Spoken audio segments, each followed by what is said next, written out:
All right, TEL 704, back at it again with another presentation, video presentation. This time we're looking at chapter 9 from the Change Wars book by James P. Spillane. This chapter is about engaging practice, school leadership, and management from a distributed perspective. We'll go through this a little bit. Some points for us to take away right away, key concepts. The school leadership management, they play a pivotal role in education reform. This is something that we all should pretty much already have a good idea about, as we should probably be seeing this from on a day-to-day basis within our own communities of practice. Also, other ideas from chapter 9, we have research development, focus on the practice of leading change. So, as many educational researchers have reflected, that there is not enough research and development that's focusing on leadership and school leadership in terms of school improvement. School leaders must be central figures in the efforts for change. This is something that I can speak to from my own experience from being in two different schools, in which one school leaders are effective in moving change forward, and another school where it was not.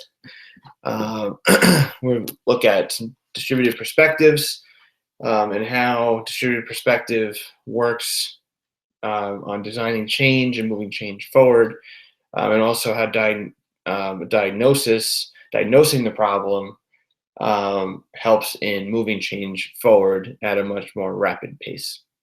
So what does all this mean? First things first is understanding the difference between leadership and management. This is subtly discussed throughout the entirety of the chapter, but this goes right along with our discussion from, I believe it was TEL 703 last semester, looking at the differences between leadership and followership. And leadership and management are two very, very starkly different belief systems. One being a more in terms of leadership, leaders, as I've wrote here for you guys, seek risk. They are more focused on developing their people in a more transformational style. They're not looking. It's not a just do this, make me look good. It's a let's do this together as a team. And create a vision and strategies and pathway in order for us all to kind of raise the bar, if you will. Whereas a manager is more of an authoritarian, and I'm not talking about Joseph Stalin or anything, but more of a dictator, more of someone who's going to micromanage, who's going to is all about policies and procedures and power, and they don't like risk. They like to be on their even playing field, not have to worry about anything going on. They're reactive. They're not proactive.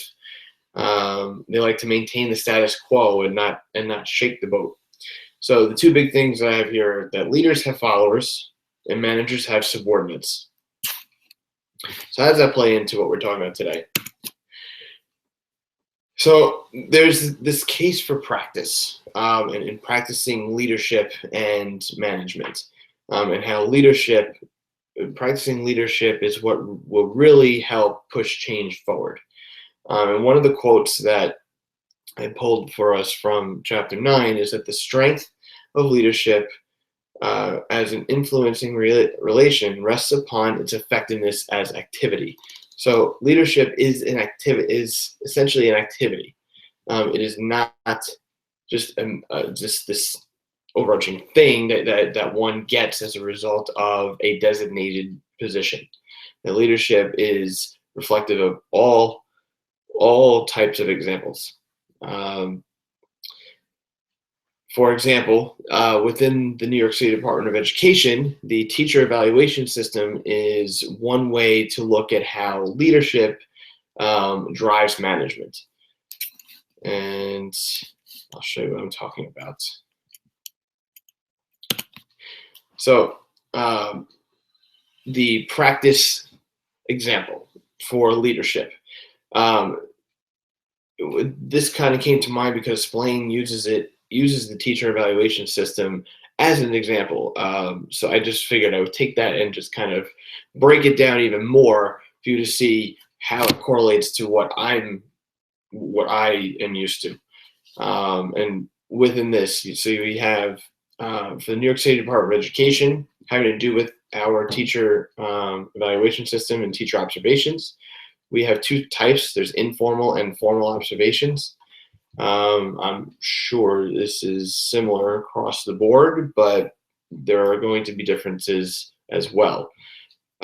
For example, for a formal evaluation or a formal observation, we will have a pre-conference meeting, which will be between the teacher and the principal or the assistant principal, depending on who the rating officer is. And these two will review the lesson plan and planned activities for the observation prior to the observation occurring. Then, and this will usually happen about seven days or so prior. Then the formal observation occurs. This is a full class period where the principal or assistant principal comes in, utilizes the evaluative tool used by the district. So because this is New York State Department of Education I'm talking about, it would be the Danielson framework for whatever teaching. I forget what they call it, but we just call it Danielson. Other districts may have their own evaluative tools. This is the example that I share with you. Finally, to wrap it up, there's a post-conference meeting after the fact, after the observation, between the teacher and the principal, and the teacher and the assistant principal, to review the evaluation and discuss observations and overall teacher performance. This is where the leadership, the administrators will share growth and glows or positives and constructive criticisms in order to help the teacher improve their practice overall. So we go to diagnosis and design.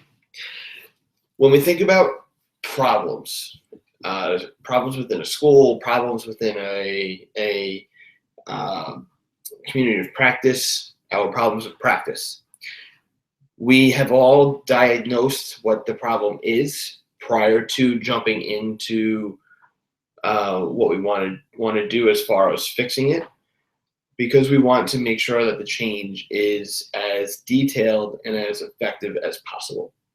This is what I'm saying is that what Spillane pushed forward and what it was trying to dictate to all of us is that diagnosis is an important factor in finding the root cause of a problem. That it's not always just what we believe on the top. There's always more deep down that we have to really get to the bottom of in order to diagnose.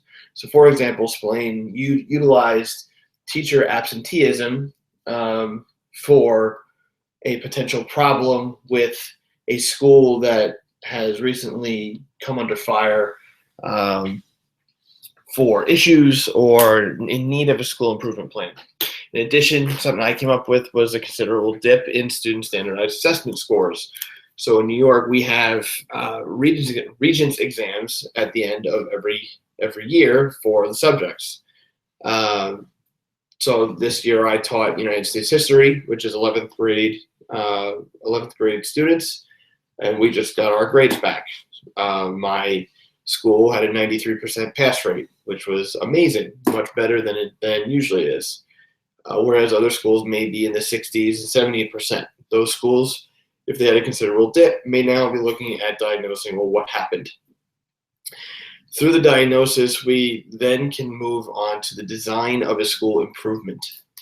And what that looks like is that School leadership, we know, will play a pivotal role in the design phase, but after the diagnosis, it's not usually the school leadership who designs a school improvement plan. Usually the improvement plan will come from an outside source, an outside improvement agency, or the district leadership. Where school leadership comes in is the modification and fit for the school. School leadership will have to take the improvement plan and tailor it to the needs of the identity of the school in which they work in order for this school improvement plan to be functional and effective. Otherwise, a improvement plan that is not tailored to the school will ultimately and more than likely fail. Then we get into distributed perspective. There are two different types that Splain talked about with distributed perspective. There is a leader plus aspect, and then another one that we'll talk about momentarily. Within the leader plus aspect, this is talking about where we have designated positions involved in the school improvement process. We have the beliefs that leading and managing school improvement involves more than what individuals with formally designated leadership positions do. So you have your principals, your assistant principals, your subject specialists, etc., etc. But the belief here is that individuals, with or without leadership positions, take responsibility, and they will do the bulk of the leadership and management work. Now, the quandary here is that not always does more mean better. As I wrote on the bottom there, more is not always better. And this is what I always tell my students when they're writing their essays for the Regents. More is not always better. It's quality over quantity. So having more hands in the pot, definitely not always better. You want quality hands in the pot, not more hands. The leader plus aspect would help if there are a bunch of educators who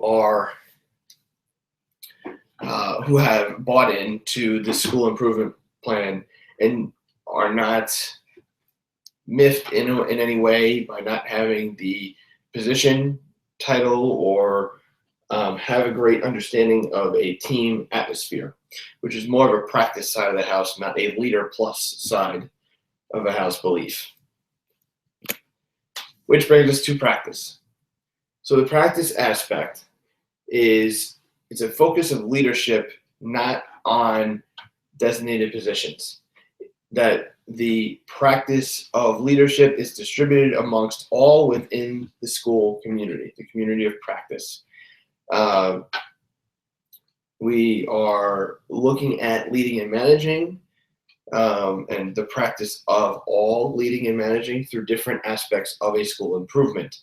It doesn't matter if it's the principal who's leading this a specific area. It doesn't matter if it's a teacher or a school aide leading a specific area of the school improvement. Now, you're probably thinking this sounds a little bit like Leader Plus, which is what I thought. However, the main differences here is that the Leader Plus model, the Leader Plus aspect, is specific to those that have designated positions. That the designated positions will work concurrently with those that do not have a designated leadership position, but make no connections to be on the same level. Whereas the practice aspect looks at everyone on the same level here and all tailored together in the fight for the school improvement plan to be successful and move the school forward. So something that I found interesting was the use of Dewey's work in this chapter, that action is part of the ecological system called context and not as the product or effect of what remains of the context after the piece which we want to explain has been cut out from it. basically we're saying that the practice aspect helps us all work together as one, especially when we always talk about that when we want to make change. If we think about the 8-step change process that Cotter reflected on, and change that we've learned about in TEL 792 with Switch, and the book that I'm currently reading, Cage Busting Leadership. And all this together, it's all about teamwork, and it's all about the leadership being us working together as one, and not someone dictating specific items to be taken care of, which is more of a manager. Like we said, managers subordinate, leaders have followers. I know for my own internship experience that I'm doing at my community of practice at the High School of Fashion Industries, we work together as a team and not as someone who is just saying, okay, you're going to do this, you're going to do this, you're going to do this over the summer as far as technology integration goes. This is a big summer for our school in installing the new wave of technology for our teachers and our students, providing the training for our teachers when they come back at the beginning of September, developing all of the digital citizenship curriculum in order to really move forward in educating the 21st century student, and hopefully making a bigger splash in helping students raise the bar, raise their achievement levels, and make a larger impact on our school community, potentially through the use of flipped learning. So for Chapter 9, I thought a great way to end and move us into our discussion board reaction was through this question here, was to identify an example from your work as a school leader that captures how leading and managing work together to support instruction improvement. Some of you may not be in K through 12, but it still is, it still correlates. There's still an imperative discussion that needs to happen regarding instruction improvement from the K through 12 system into higher education as well. So I look forward to see what you guys come up with, and we'll be chatting soon. Have a great night.